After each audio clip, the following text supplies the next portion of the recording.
Graça, misericórdia e paz da parte de nosso Senhor e Salvador Jesus Cristo. Amém? Nós vamos fazer uma leitura na carta de Paulo aos Filipenses, capítulo 3, versículos 7 e 8. Se quiser, apenas escute. Diz assim a palavra do Senhor: mas o que para mim era lucro, passei a considerar perda por causa de Cristo. Mais do que isso, considero tudo como perda, comparado com a suprema grandeza do conhecimento de Cristo Jesus, meu Senhor, por cuja causa perdi todas as coisas. Eu as considero como esterco para poder ganhar a Cristo. Amém? Amém. Vamos orar. Senhor nosso Deus e nosso Pai Celestial, o Senhor é aquele que sonda e conhece os nossos corações. Antes que a palavra chegue à nossa boca, antes que exteriorizemos as nossas agonias mais profundas, o Senhor é aquele que conhece a profundidade do nosso coração. Por isso nós clamamos no dia de hoje, Senhor, por todos aqueles que possam ouvir essa mensagem, tanto presencialmente quanto através do vídeo.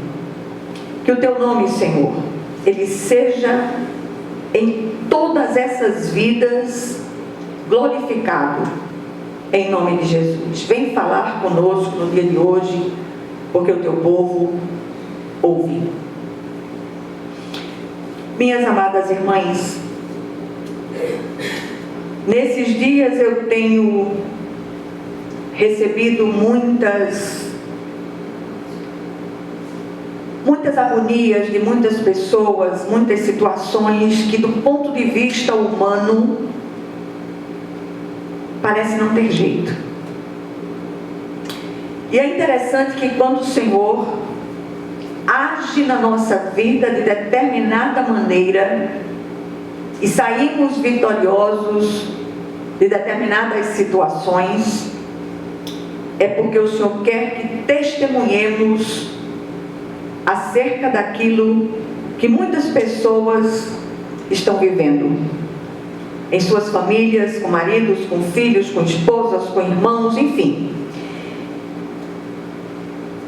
E o grande brado que eu quero trazer à igreja hoje é que em Cristo já estamos supridos. Mesmo que os nossos olhos ou a nossa visão física humana ainda não esteja vendo a materialização da vitória que Deus já decretou para nós, que olhemos para as situações vigentes com os olhos da fé. Senhor, eu não estou vendo nuvem, não estou sentindo vento, mas eu sei que o Senhor vai mandar águas purificadoras sobre essa situação específica que o teu servo, que a tua serva está vivendo. E mais do que nunca é preciso que chamemos a atenção da igreja para a pessoa do Cristo. Hoje nós temos visto uma misturada terrível do povo de Deus por determinadas figuras, por exemplo, da política. E não pode haver coisa mais abjeta do que isso. Não tem um só que preste. nem de direita, nem de esquerda, nem de meio, nem de fim. Não tem. Porque o grande afã daqueles que estão lá fora, muitas vezes até se fazendo passar por cristãos, é iludir, se possível, os eleitos de Deus. Aprendamos a discernir. Busquemos ao Senhor. Tem uma oração que eu amo fazer. Senhor, traz as obras dessa figura e daquela outra à luz. E eu me lembro que há muitos anos atrás uma irmãzinha me procurou e eu disse a ela para não agir na situação que ela estava enfrentando com estratégias humanas. E eu disse a ela: aprenda a orar, pedindo que o Senhor traga as obras dessas pessoas à luz. Um tempo depois, ela me procura e disse: irmã, eu não vou fazer essa oração mais não, porque o negócio está feio demais. E haja aparecer as torrentes de sujidades na vida daqueles pelos quais ela orava. Há aqui uma séria advertência do apóstolo contra os falsos mestres. Meditando na carta da alegria, somos surpreendidos com as palavras de desprendimento do apóstolo Paulo em relação ao que ele tivera e a sua condição na ocasião. E muitos hoje apregoam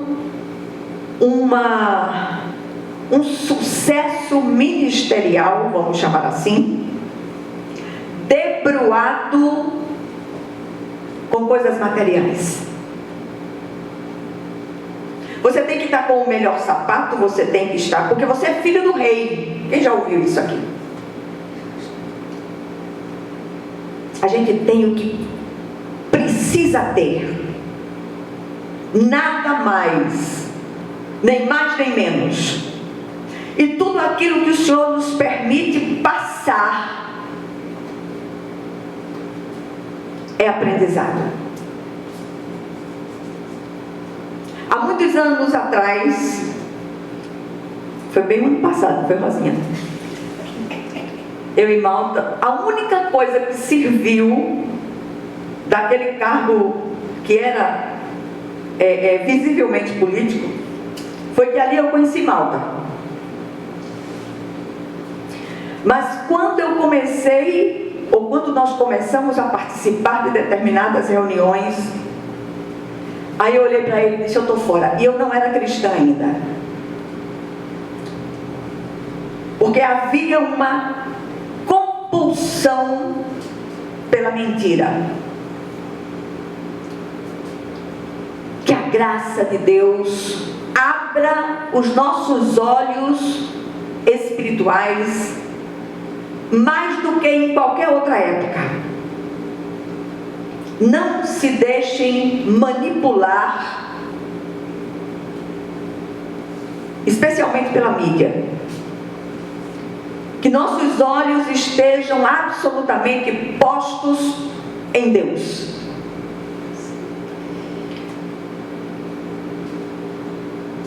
Eu queria trazer algumas considerações aqui. A mensagem é muito curta. O apóstolo Paulo traça algumas considerações de tudo quanto ele houvera perdido em termos humanos, mas descobre que o saldo fora absolutamente positivo sobre todos os aspectos. Primeiro ponto: essas palavras, em tempos de teres e haveres, parecem soar estranhas aos ouvidos cheios de ganância, especialmente daqueles que se dizem cristãos. Paulo havia sido um líder conceituadíssimo no judaísmo. Alguns estudiosos afirmam que ele possuía bens materiais. E outros, não poucos, chegam a afirmar que ele também havia tido uma esposa que o tinha abandonado por causa da conversão.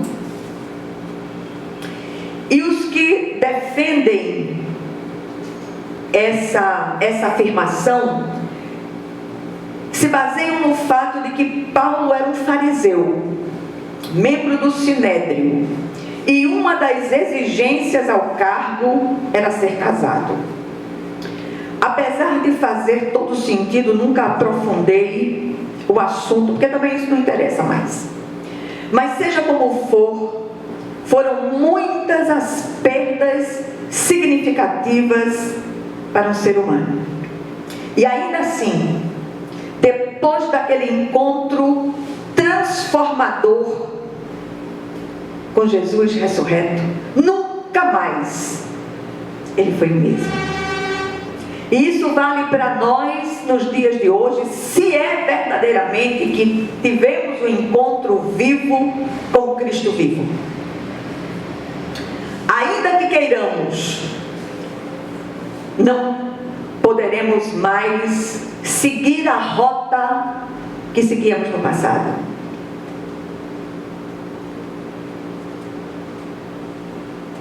Em segundo lugar, ele diz que o que perdera, e ele é bem enfático aqui, ele considerava como esterco para ganhar a suprema riqueza do conhecimento de Cristo. Nada, absolutamente nada, se compara àquele que nós temos, Jesus, o Cristo de Deus. Aquele que é o caminho, a verdade e a vida.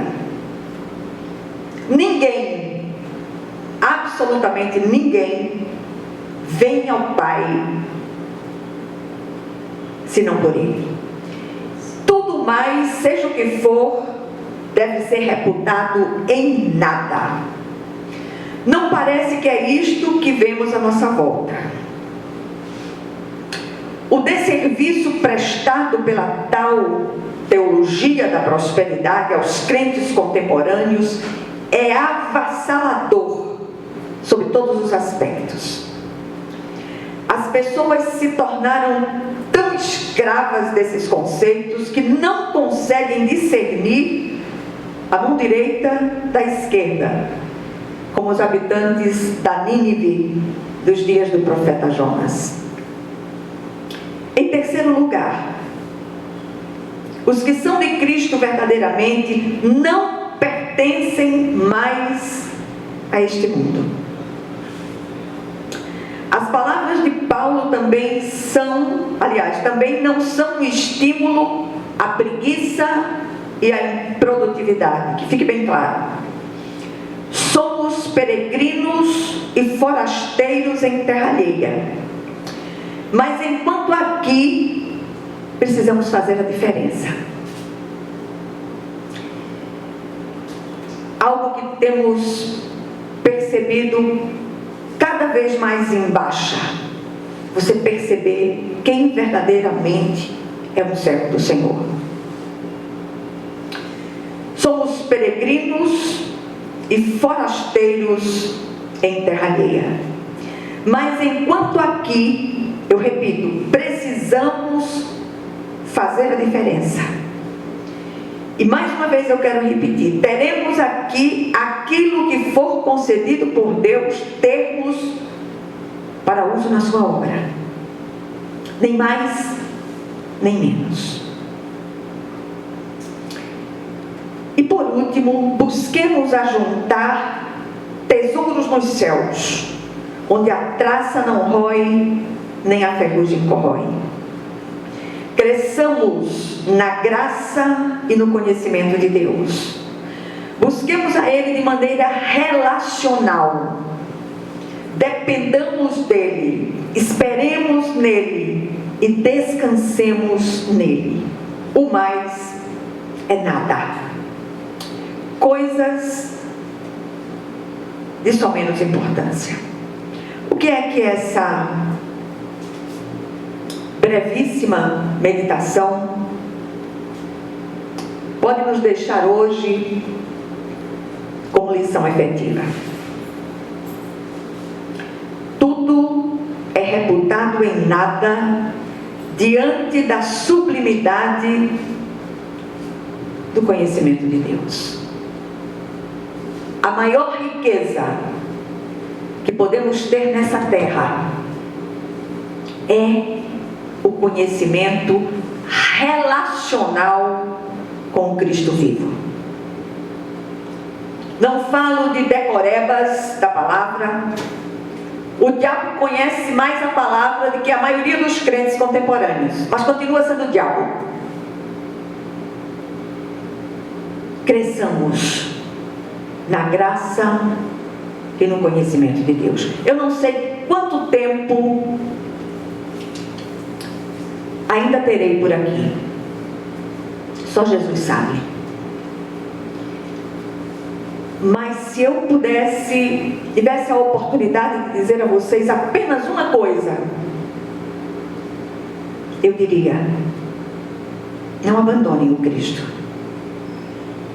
Fortaleçam-se no Senhor e na força viva do seu poder. Amém? Vamos orar umas pelas outras.